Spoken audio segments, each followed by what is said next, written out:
مرشد Urdu professor M رضا سے ہمارے ساتھ جڑنے کا شکریہ۔ ہمارے اس کے علاوہ دیگر الیکٹرانک چینلز میں سے منڈی بہدین T V, Mandi Bahauddin H D T V, Phalia T V, Mentor English, Mentor Arabic, Mentor Turkish, Jamia Darul Uloom شیخ الاسلام اور مونٹیسری کلب تخلیقات عالمی اطفال بھی ہیں۔ سبسکرائب کرنے کا شکریہ۔ میری تمام آن لائن فیملی، میں آپ سے بہت خلوص اور محبت کرتا ہوں۔ معزز اساتذہ، طلباء و طالبات و استانیہ، مرشد اردو پروفیسر ایم رضا سے آپ کی خدمت میں حاضر ہیں، اور اردو کے اسالیب نثر جو ہے ان کو ہم کرنے جا رہے ہیں۔ تو سب سے پہلے اسلوب، بنیادی مباحث۔ اسلوب سے کیا مراد ہے؟ اسلوب کے لغوی معنی ہے وضع، ڈھنگ، روش، طور، طرز یا انداز۔ حسن ترتیب اور حسن سلیقہ کو بھی اسلوب کہا جاتا ہے۔ ادبی اسلوب سے مراد انداز نگارش یا طرز تحریر ہے۔ اچھا، یہ تحریر غلط ہے، اس کو آپ نے ہمیشہ تحریر پڑھنا ہے، اور اس کی جمع تحاریر آتی ہے، یہ بھی ذہن میں رکھیے گا۔ جس سے مصنف کا ذہنی اور شخصی امتیاز واضح ہوتا ہے۔ علم اسلوب اس انتقاد ادب کو کہتے ہیں جس میں تحریر کے جمالیاتی اوصاف کو متعین کرنے کی کوشش کی جاتی ہے۔ اسلوب کو انگریزی میں سٹائل اور فارسی میں سبک کہا جاتا ہے۔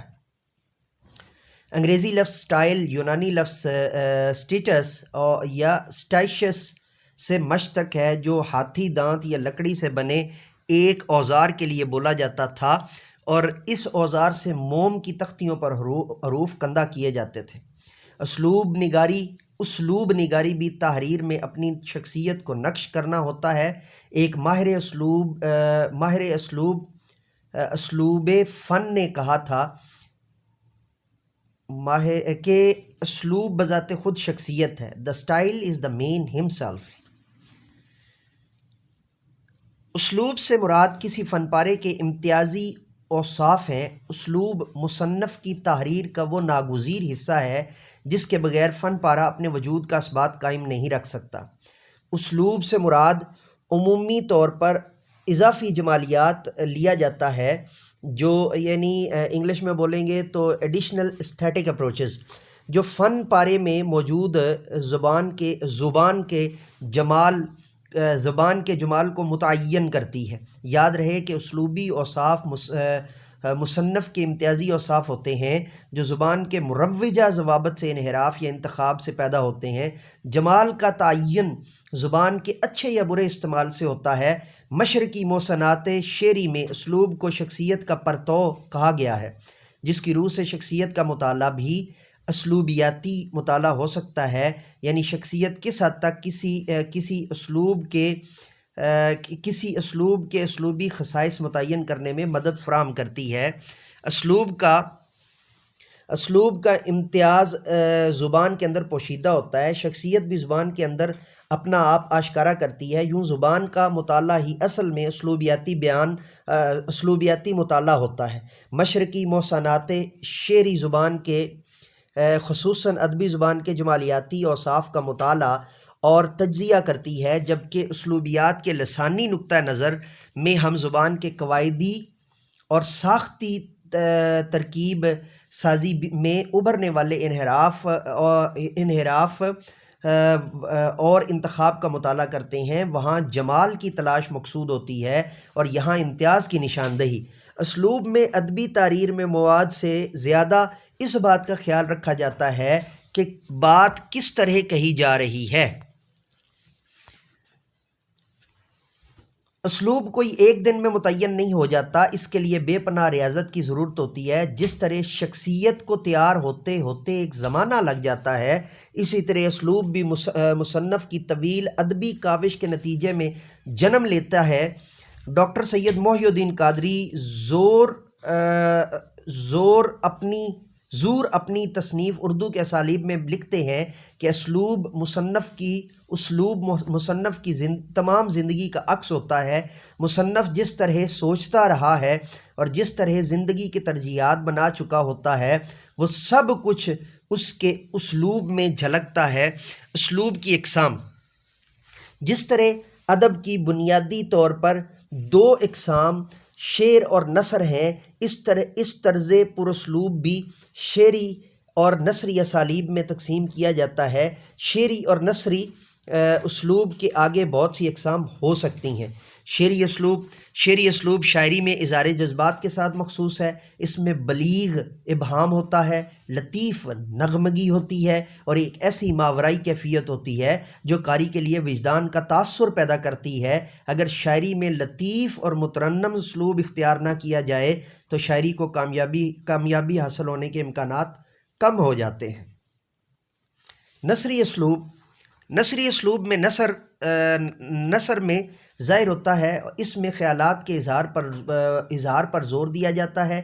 ادائے خیال سے مراد یہ ہے کہ مصنف کے ذہنی تجربات بلا کم و کاست راست طور پر قاری کے ذہن تک منتقل ہو جائیں اور ترسیل کا عمل بغیر کسی رکاوٹ کے مکمل ہو جائے، اس کو ابلاغ خیال بھی کہتے ہیں۔ اس کے لحاظ سے ادیب کو وہی اسلوب اختیار کرنا پڑتا ہے جو واضح اور قطعی ہو، اس میں کسی قسم کی شعریت، جذباتیت اور مبالغہ آرائی یا استعاروں اور اشاروں کا استعمال نہ ہو۔ نثر کی مختلف اصناف نثری اسلوب کی مثالیں ہیں۔ نظم کے مقابلے میں نثر میں اپنے اسلوب کی شناخت بنانا ذرا مشکل کام ہے، تاہم مرزا غالب، علامہ شبلی نعمانی، مولانا آزاد، رشید احمد صدیقی، ذاکر حسین، آل احمد سرور، یہ اگر آپ یہ لفظ لائیں گے رجب علی بیگ کی جو ہے نا وہ نیابت میں، تو یہ رجب علی بیگ کی نیابت میں آئے گا تو یہ سرور کہلائے گا، ٹھیک ہے۔ لیکن اگر یہ آل احمد یعنی عربی اور اسلامی جو ہے نا اس کے اعتبار سے لائیں گے تو پھر آل احمد سرور، ٹھیک ہے، یہ بھی جو ہے نا وہ درست قرار پائے گا۔ وغیرہ نے اظہار بیان کے مختلف انفرادی طریقے اختیار کرتے ہوئے نثری اسلوب میں اپنی منفرد شناخت بنائی ہے۔ نثر میں اسلوب کی مندرجہ ذیل اقسام ہیں۔ بیانیہ اسلوب، ایسا اسلوب جس میں زبان کا بنیادی وظیفہ اطلاع یا خبر پہنچانا ہو، بیانیہ اسلوب انفارمیٹو سٹائل کہلاتا ہے۔ ایسا اسلوب ساختی سطح پر لغوی اور نحوی انتخاب اور انحراف کی بنیاد پر تشکیل پاتا ہے۔ مرزا خلیل احمد بیگ نے ایک مقامیہ پر بیانیہ اسلوب کو اطلاعی اسلوب سے منسوب کیا ہے اور ہدایتی اسلوب یعنی ڈائریکٹو سٹائل کو بیانیہ اسلوب سے الگ اسلوب بتایا ہے۔ ہدایتی اسلوب مرزا خلیل بیگ کے مطابق ہدایتی یا اخلاقی طرز کے جملوں پر مشتمل ہوتا ہے۔ ہدایتی اسلوب بھی اصل میں بیانیہ اسلوب ہی کا ایک حصہ ہوتا ہے جس میں اخلاقیات کے جملہ تاثرات کو بیان کیا جاتا ہے۔ اظہاری اسلوب، شاعرانہ اسلوب، ایکسپریسو سٹائل کو اظہاری اسلوب کہا جاتا ہے۔ شاعرانہ اسلوب صرف شاعری میں ہی پیش نہیں کیا جاتا بلکہ یہ اظہار کی وہ شکل ہے جس میں زبان کے استعاراتی فگریٹو طرز بیان کا سہارا لیا جاتا ہے۔ مرزا غالب کے خطوط کے علاوہ افسانوی نثر، کالم نگاری وغیرہ کا اسلوب اظہاری اسلوب کہلا سکتا ہے۔ اسلوب کی تشکیل کے عناصر، ہر تحریر دوسری تحریر سے اس لیے مختلف ہے کیونکہ انسان کے سوچنے اور سمجھنے کا پیمانہ مختلف ہے۔ ہر انسان دوسرے انسان سے مختلف ہونا ہے، اس کے خیالات، جذبات، احساسات اور نظریات بالکل موضوعی ہیں، سبجیکٹیو ہوتے ہیں، اس لیے ہر مصنف کی تحریر دوسرے مصنف سے مختلف ہو سکتی ہے۔ اس طرز ادا کی بنیاد پر انشاء پردازی کے مختلف اسلوب پیدا ہوئے۔ ڈاکٹر منظر عباس اس حوالے سے لکھتے ہیں کہ ادب کے تخلیقی عمل کا تجزیہ کرنے سے ہم کو پتہ چلتا ہے کہ اسلوب بیان کی تشکیل میں 5 عناصر کار فرما ہوتے ہیں: مصنف، ماحول، موضوع، مقصد، مخاطب۔ گویا کہ اسلوب کے تعین میں اس بات کو بڑا دخل ہے کہ بات کون کہہ رہا ہے، کس زمانے میں کہہ رہا ہے، کیوں کہہ رہا ہے اور کس سے کہہ رہا ہے۔ بات کون کہہ رہا ہے، اس سے مراد یہ ہے کہ انشاء پرداز کی علمی استعداد کیا ہے، ادبی ذوق کیسا ہے، ادب کے بارے میں اس کا نقطۂ نظر کیسا ہے، موضوع کا واضح تصور رکھتا ہے یا نہیں، نیز یہ کہ روایت کا اسیر ہے یا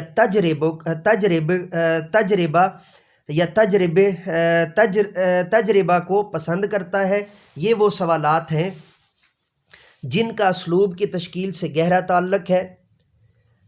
مصنف کے بعد ماحول کا نمبر آتا ہے۔ ماحول سے مراد اس ادب کا ادبی ذوق جس میں نثر پارے کی تشکیل ہوئی ہے۔ یہ مذاق اس عہد کے سیاسی، سماجی اور اقتصادی نظام کی پیداوار ہوتا ہے۔ یہاں پہ آپ نے یہ خیال رکھنا ہے کہ یہاں پہ لفظ مذاق کا معنی ذوق کے انداز میں ہے، ٹھٹھا مذاق کے انداز میں نہیں ہے، یہ ذہن میں رکھنا ہے۔ سماجی اور اقتصادی نظام کی پیداوار ہوتا ہے۔ مصنف کے مزاج میں لاکھ انفرادیت سے ہی، لیکن یہ ممکن نہیں ہے کہ وہ اپنے عہد کے مذاق کو، ذوق کو کلیتاً نظر انداز کر دے۔ اگر وہ ایسا کرتا تو اس کی مقبولیت کا دائرہ بہت محدود ہو جائے گا۔ مصنف اور ماحول کے علاوہ اسلوب کی تشکیل میں موضوع کا بھی بڑا ہاتھ ہوتا ہے۔ موضوع یا خیال کی نوعیت کئی طرح سے ہو سکتی ہے، مثلاً علمی، تاریخ، افسانوی، صحافتی، تدریسی وغیرہ۔ ہر موضوع ایک جداگانہ اسلوب کا متقاضی ہوتا ہے، اور ہر قسم کے خیال کی ادائی کے لیے ایک ہی طرح کا اسلوب بیان اختیار نہیں کیا جا سکتا۔ مثال کے طور پر اگر ہم فلسفے اور سائنس کے مسائل کو دلی کی بیگماتی زبان میں ادا کرنے کی کوشش کریں تو اس کا نتیجہ انتہائی مذاق خیز ہوگا۔ اس طرح اگر اخبار میں خالص علمی زبان کا استعمال ہونے لگے تو اس کا انجام نہایت بھیانک ہوگا، یا یہ ہوگا کہ کچھ دنوں میں اس اخبار کی مقبولیت انتہائی محدود ہو جائے گی۔ تحریر میں اس وقت تک اسلوب نمایاں نہیں ہو سکتا جب تک مصنف میں انفرادیت نہیں ہو، یعنی مصنف لکھتے ہوئے زبان میں اپنے تخلیقی اظہار کو بروئے کار لاتا ہے۔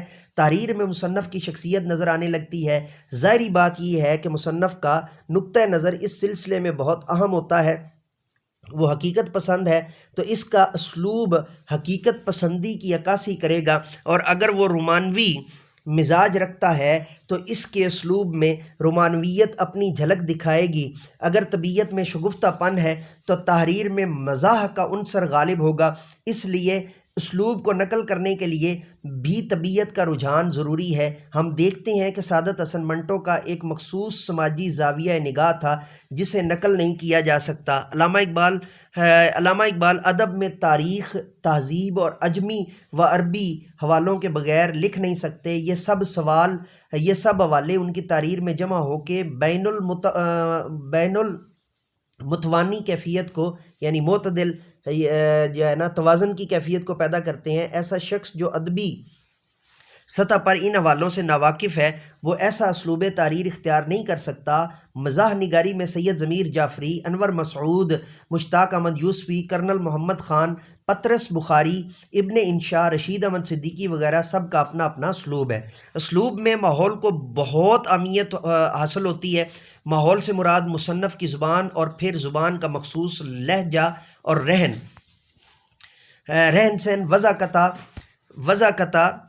وضاقتہ عادات و اطوار شامل ہیں۔ وہ تمام عناصر بھی جو ماحول میں دوسرے لوگوں یا معاشرے نے اپنا رکھے ہیں سب اسلوب کو متعین کرتے ہیں۔ ہم تاریخ ادب اردو میں دیکھتے ہیں کہ دکن، دلی یا دہلی اور لکھنؤ کے مقابلے میں لاہور کا ادبی اسلوب مختلف رہا ہے۔ اس کی بڑی وجہ ماحول بھی تھا۔ آپ یہ لیکچر مرشد اردو پروفیسر ایم اے رضا سے سن اور دیکھ پا رہے ہیں۔ چینل کو سبسکرائب کرنا، بیل کے آئیکن کو آل پر پریس کرنا مت بھولیے گا، اور اس کے متعلق آپ کو کوئی بھی سوال یا کوئی بھی آپ کے ذہن کے اندر ابہام پیدا ہو تو آپ مجھے کامنٹ فرما سکتے ہیں۔ اسلوب میں ایک اہم عنصر صنف کا بھی ہوتا ہے۔ مثلاً مرثیے کا اسلوب قصیدے سے مختلف ہوگا۔ مصنف لاکھ کوشش کرے وہ مرثیے کو قصیدے جیسا رنگ نہیں دے سکتا۔ اسے بہرحال مرثیے میں نوحہ گری کا اہتمام کرنا ہوگا۔ اسلوب کو متعین کرنے میں زبان کا مخصوص انتخاب بھی شامل ہوتا ہے جو مصنف کی ترجیحات سے وقوع پذیر ہوتا ہے۔ کوئی مصنف الفاظ، تشبیہات، استعارے اور تراکیب کو مخصوص انداز میں استعمال کرنے میں سہولت محسوس کرتا ہے جس سے اس کا اسلوب باقی مصنفین سے مختلف ہو جاتا ہے۔ یہ تھا ہمارا آج کے لیکچر۔ نئے لیکچر کے ساتھ دوبارہ آپ کی خدمت میں حاضر ہوں گے، تب تک کے لیے اجازت دیجیے۔ میرے ساتھ مل کر کہیے، انسانیت کی بہتری کے لیے، تعلیم و تربیت کے لیے ایک قدم اور۔ Let me go now and say with me, do something more for humanity, do something more for knowledge and practices. Have a good day.